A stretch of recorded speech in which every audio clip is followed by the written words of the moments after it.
Ik ben de goede herder. De goede herder geeft zijn leven voor zijn schapen. Vrienden, onze lieve Heer spreekt deze woorden vlak voor de goede week. En hij zegt over zichzelf als de goede herder.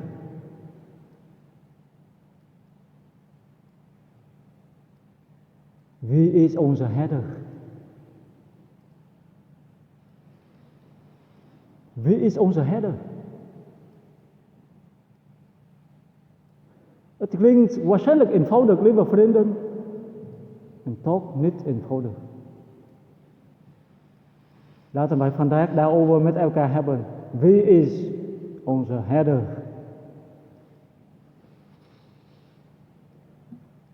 Nu laten wij kijken naar het beeld van de herder en de schapen. De herder heeft de taak om de schapen te leiden. En hij begrijpt waar er voedsel en water zijn. En hij brengt zijn schapen daarheen.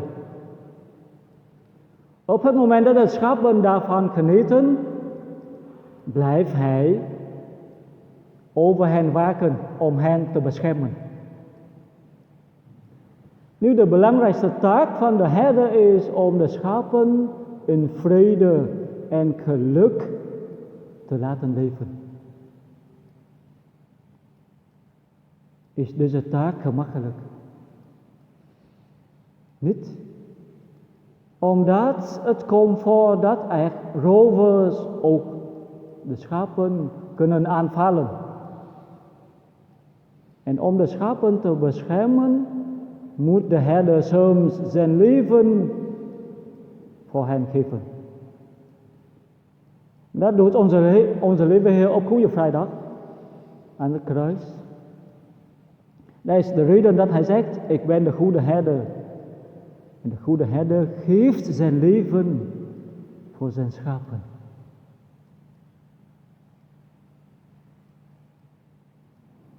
De Heer was goede herder. Hij is de goede herder. En hij blijft altijd de goede herder. Dat is waarschijnlijk het punt niet. Het punt is het volgende, vrienden.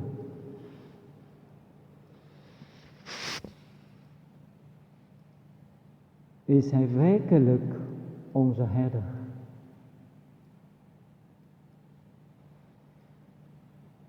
Dat is het punt. Is hij werkelijk uw herder en mijn herder?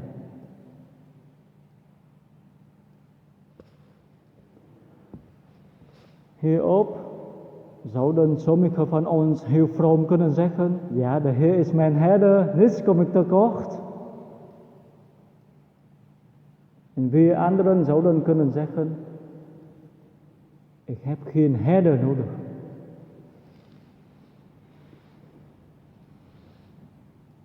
Dat begrijp ik omdat, naar mijn eigen ervaring, bijna 13 jaar geleden, toen ik net met de opleiding begon om priester te worden, heb ik daar eens met een docent over gesproken. En deze docent zei tegen mij, tegenwoordig willen mensen geen schapen meer. En daarom, als wij nu kijken naar onze samenleving, dan kunnen wij zien dat vele broeders en zusters van ons kunnen zeggen, nee, ik heb geen herder nodig. En toch, deze uitspraak, ik heb geen herder nodig, is waarschijnlijk niet helemaal waar, vrienden. Waarom?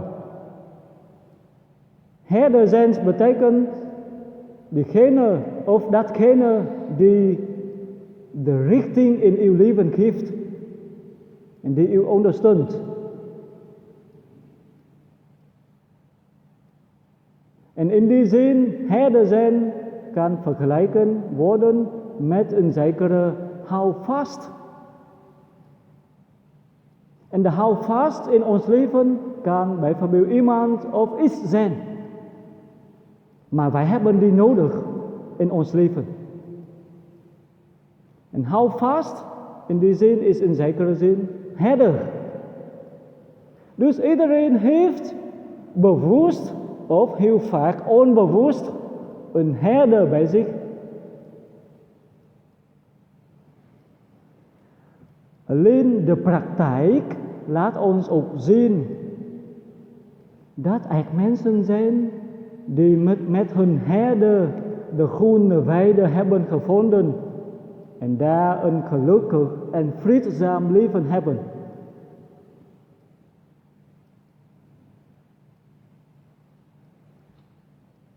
Maar niet alle mensen dat bereiken. Integendeel, er mensen zijn in onze tijd.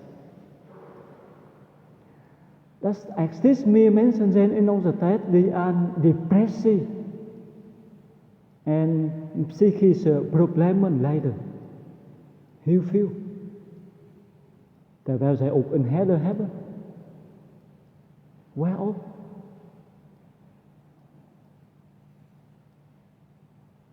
Daarom is het goed om terug te keren naar de vraag, lieve vrienden, wie is onze herder?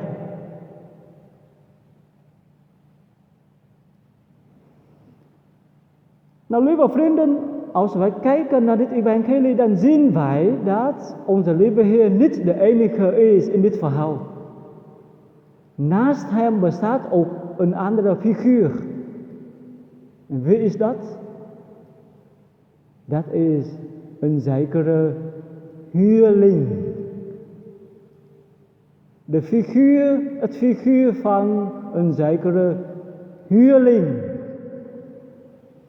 En nu daar begint het verhaal mee.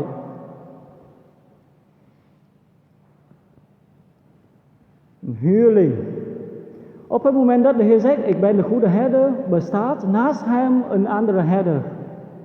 Wie is dat? Namelijk de Romeinse keizer Tiberius. Is de keizer slecht? Nee. Want Paulus zegt in zijn brief aan de christenen van Romeinen hoofdstuk 13 dat de keizer het hoofd is van de overheid. Hij vertegenwoordigt de overheid. En de Heer heeft de overheid in dit leven aangesteld om de samenleving in orde te bewaren. Om op die manier God en de mensen te dienen. Dat is heel goed. Maar zij zijn geen herder. Zij zijn in zekere zin een huurling die de Heer aangesteld heeft. Het punt is dat er huurlingen zijn in dit leven die zich voorhouden als de herder. En de mensen blijven hen achteraan lopen. En daarom, als u kijkt op Goede Vrijdag in Johannes 19. Op het moment dat de mensen Pilatus vragen om de Heer te kruisigen, zegt Pilatus tegen hen, zou ik jullie koning kruisigen? Wat zeggen de mensen? De mensen zeggen, nee, we hebben geen andere koning dan de keizer.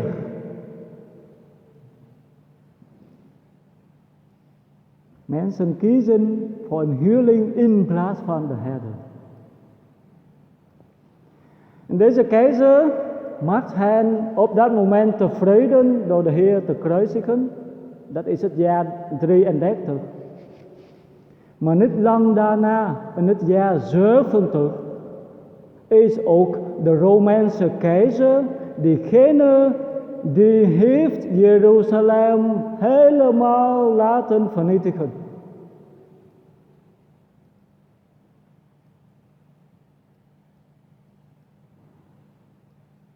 Dat is wat de wereldse herders heel vaak in onze geschiedenis doen.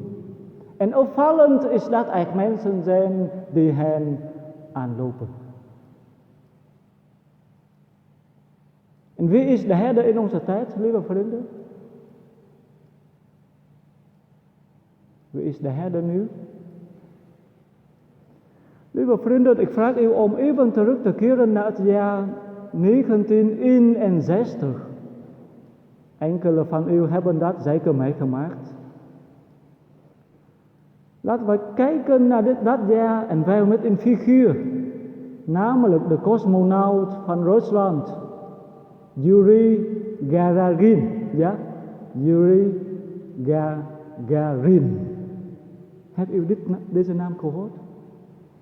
Nou, hij was de eerste man in de geschiedenis die naar de kosmos heeft gevlogen. Heel leuk. Vanuit de kosmos keek hij terug naar onze aarde. En hij zegt het volgende. Ik keek en ik zag God nergens.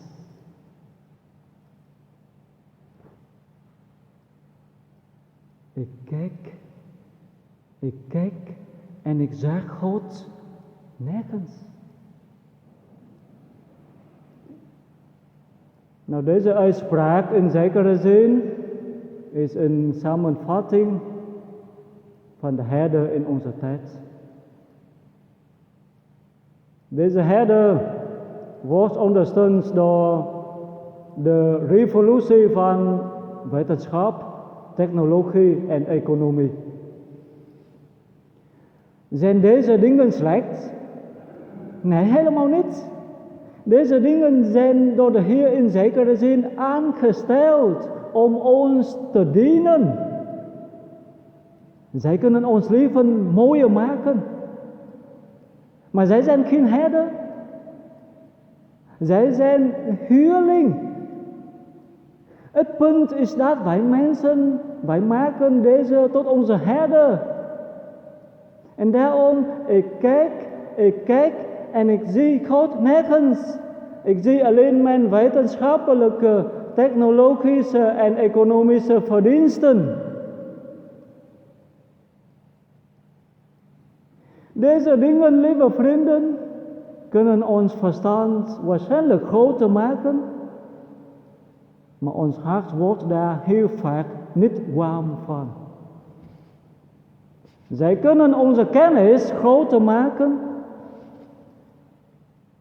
maar zij kunnen heel vaak onze liefde niet groter maken.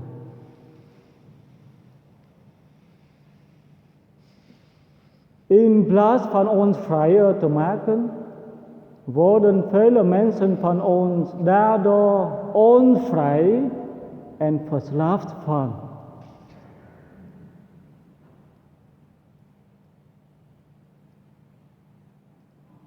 Omdat zij geen herder zijn. We hebben helaas, vrienden, alleen maar één herder.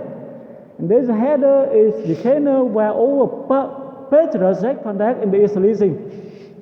Petrus zegt voor de Joodse overheid. Want hij werd door de Joodse overheid aangehouden omdat hij de naam van Christus verkondigt. En wat zegt Petrus? Petrus zegt dat er onder de hemel geen andere naam gegeven is waarin wij gered kunnen worden dan deze naam.